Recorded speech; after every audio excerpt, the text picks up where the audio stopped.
Well, what an amazing spring it has been. And you know who's loving it as much as your plants are? Pests. In fact, the race is on. You see, the pest populations will be increasing exponentially at the moment, and that could mean your plants start to go backwards. So here's a few tips on controlling some of those key pests that really get into the garden this time of the year. Lawn weeds are rampant, and spraying with a weed and feed hose-on will help control broadleaves and bindi. The hose-ons are great, but when you really have sensitive plants around like roses, or if you're in around vegetable gardens, the granular shaker packs can be much better as it allows for direct application and there's no risk of mist drift or overspray.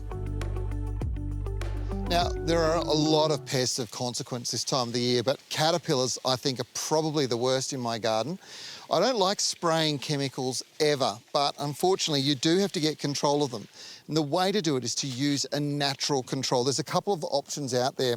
There's this one here, Nature's Way. Now, it's got dipel in it. It's a naturally derived bacteria-based control. Basically gets into their gut and stops them eating. And this is probably the latest in technology. Again, using bacteria to control them. Success. Both of these really do a good job. And all you have to do is spray it over the foliage on a dry day, let it settle, and then when the caterpillar comes through and starts eating, it gets into its gut, it stops it working, and therefore they do no more damage to your plants.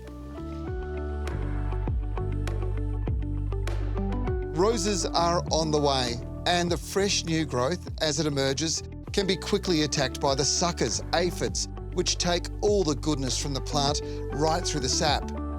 A few aphids isn't an issue, but a swarm is a big problem, and breaking the breeding cycle early is just smart.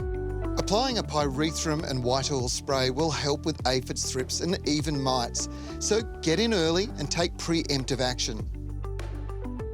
One of the most important jobs you've got to do is make sure you're taking out those weeds that are in pathways. They're about to go into seed, and once the seed sets, well, they're going to be back next year. So trick is to get in and just start knocking them around with a contact herbicide. Now, you don't want to do it on a windy day. You want to make sure it's nice and still, that it's warm and there's no rain coming.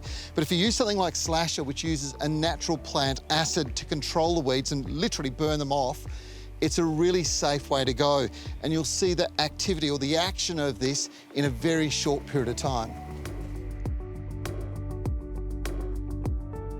And finally, your grapes have just burst into new growth. And as they do, you need to apply a spray of lime sulphur or alternatively something like mancozeb over the wood and stems of the vine. Now, this will help clean the fungal diseases off so that the spores don't get going and ruin crops. Once new growth appears in earnest, give it another dose with mancozeb Plus. It's a great fungicide and should help keep all those fungal diseases at bay.